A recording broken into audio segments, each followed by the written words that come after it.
Hey guys, Kakarot197 again. This time with an unboxing of the high-grade Universal Century Char Zaku 2 Commander type from the original Gundam series, brought to you by Hubbling Japan. Links to buy your own red Zaku down below. And this is a thing I've waited a long time for, because ever since they released the old high-grade, I've wanted that thing to be revived, and we're finally getting it in all of its glory. And I think this will definitely be a kit that's going to be worthy of the 40th anniversary of Gunpla. Right on the box art, we get one of the main features of this model kit, the ability to replicate the Char kick. And in addition to the Char kick, this is definitely going to be one hell of an articulated machine. It's not only going to be way more articulated than the old high grade, it's also going to look significantly better. Then on the sides, we just get the box art again, and here we get a nice action shot. The Zaku 2 Char's Custom is a special mobile suit for Lieutenant Commander Char Aznable, an ace pilot of the Space Strike Fleet. Zaku 2 S-types are modified Zaku 2 F-types for commanders, and the Lieutenant Commander's unit is painted red, his personal color. He initially used a different type of Zaku before he received the S-type as a result of his achievements in the 1-week battle. After this, he immediately went on to destroy 5 enemy ships in the Battle of Loom with a single mobile suit, and was given the nom de guerre of the Red Comet due to his maneuvers during combat. Although his speed during sorties is said to be 3 times faster than normal units, S-types were not capable of such amount of thrust. It's said that this was actually accomplished mainly due to Lieutenant Commander skills and unique maneuvers that used enemy ships as footholds. However, it can also be said that the capabilities of the S-type enabled this feat. So now let's have a look at what we're getting inside.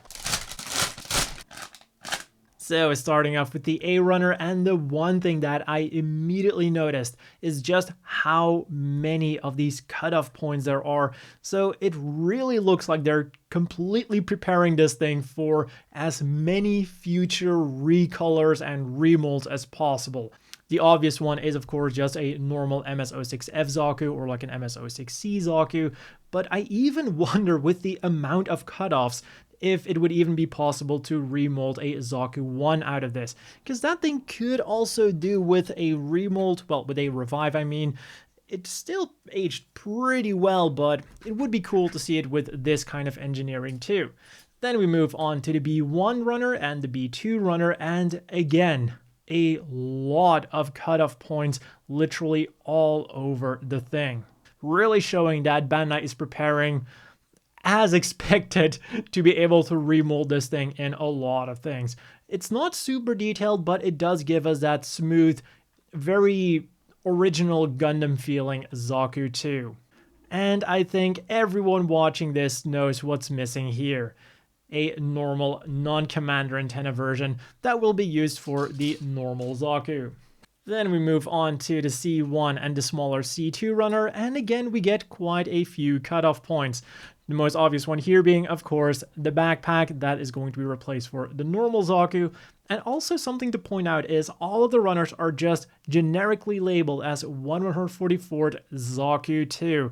Again, hinting very much at future Zaku releases. Then we get the D runner, which is a very flexible and very interesting thing, because the idea of giving you a more, how to say, anime accurate looking option is definitely a really good idea in my opinion. And it's definitely cool that they gave us the option. You still have the normal plastic parts, which are probably going to be way easier to work with and are also more color accurate to the other parts. But of course, at the same time, you could say that this adds a little bit more color variety.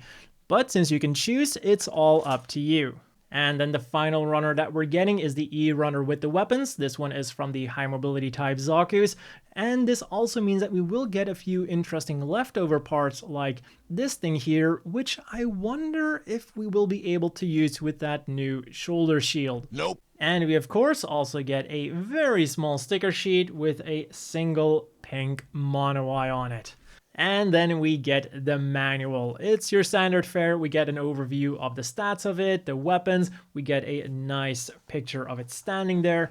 And then in the back, we get a little bit more information about its background, the weapons it uses, and one action shot that we also saw on the box. One interesting thing that I just noticed is that the heat hawk on all of the pictures is just painted gray, so technically speaking, this gray heat hawk is completely color accurate if you want it to be non-active. Because, you know, normally it should be purple, but I think other than the perfect grade, there's like no other model kits that actually gives us a purple heat hawk. They're always in gray, which honestly, personally, I prefer. So now that's left to do is to go ahead and build this model kit that I've had to wait so long for. And if you also want to build one, again, links down below. And as always, a big thank you to the Patreon supporters. I hope everyone watching has a great day, and I'll see you all tomorrow with a review of this thing.